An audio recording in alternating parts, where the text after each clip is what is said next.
What's going on, guys? So today I bring you a video on this iMac we see in front of us. So this is a mid-2011 27-inch iMac. This is my latest computer acquisition. I got it from my friend Chris. I traded him a Google Home Mini and some money on top for it.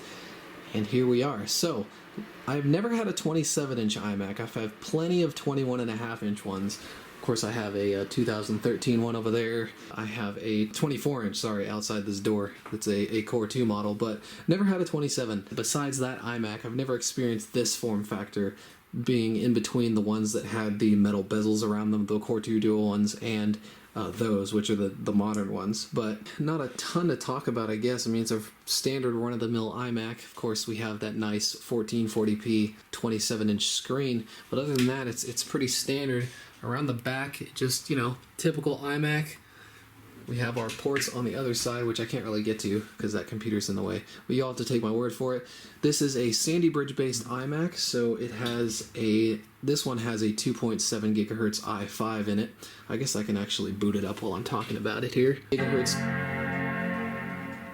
Yeah, the speakers are nice too. Anyways, it has a Sandy Bridge i5. This one, I believe, has 12 gigs of RAM in it. It has a 500 gigabyte hard drive and the notorious AMD Radeon graphics. This one actually has the 6770M, the 512 megabyte model.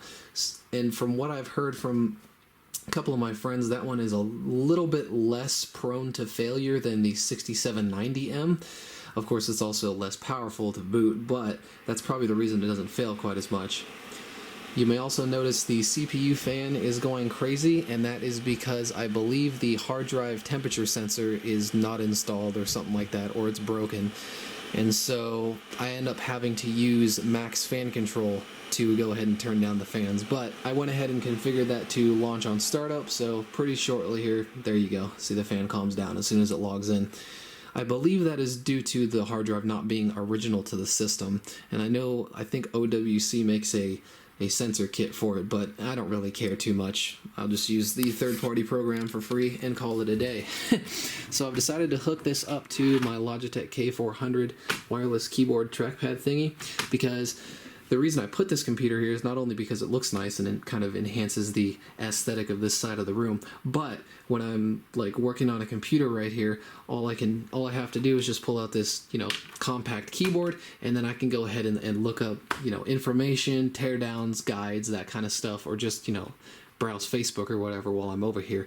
But yeah, that's pretty nice. Of course, I am running the latest supported macOS on it, which I believe is High Sierra. Like I said, it's a 2011 here. Go ahead and open the About This Mac page. Yeah, so 10.13.6, it is a mid-2011. There are the specs that I've already gone over. But like I said, this screen is just huge, and that's one of the nice things about this thing. Like I said, I've never used a 27-inch iMac before, so having a screen this large is actually really cool.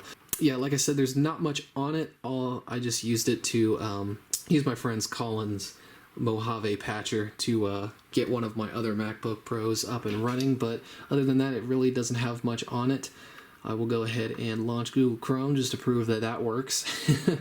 It's not the fastest thing under the sun because it still has a regular old hard drive in it, but once it gets going, it's not too bad. It's just once you first load it up, it's a little bit sluggish there. But so we can go ahead and type in Apple.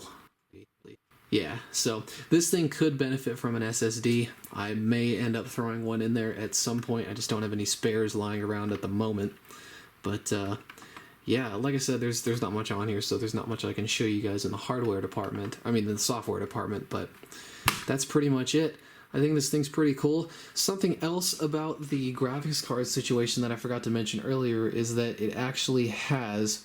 The graphics card is actually on a separate MXM card, so even if it were to fail, it's not as dire as if, the GPU was soldered to the motherboard or anything like that. So, I mean, I don't think it's all that easy to replace, but it is possible, so at least there's that. So yeah, guys, that's going to be pretty much it on this 27-inch iMac. Just figured to make a little video on it because I know you guys like the technology videos here. But yeah, thanks for watching. I'll see you in the next one.